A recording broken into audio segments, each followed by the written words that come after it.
start. Hi everyone, so this has been 3 years now since I have my lock extension, or at least 3 years going on 2020, the beginning of 2020. And my hair has fully grown a lot.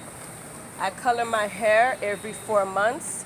There's no damage to my hair. My hair is actually stronger each time. I do different styles. I wash regularly. One thing some people might be nervous about is how often should you wash. I exercise on a regular basis, so me normally every week I wash and I'm okay with my hair. So if you look closely, you can probably see a difference in texture, however it blends in well.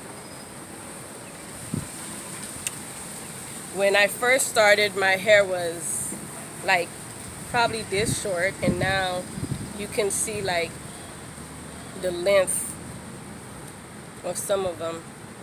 Her hair blending very nicely, and all human hair, handmade. And as it get older, it look more natural. More natural. Yes, And it's not adding any pressure to my hair, so I'm not getting any thinning. You know, I've seen some people who've done some faux locks and they've left it and they get thinning on the roots because the faux locks is adding pressure. This haven't add any pressure on my hair. It's as if everything is just all mine. or when she say adding pressure, she mean like those people that when the hairstylist put more hair, and they grab a tiny little hair of that client's hair, and as a result, you're going to see the bottom become thicker, and The top thinner. yeah, the her hair will be thinner and the locks will be, but Like if this, you look in here, my hair is very full. yeah.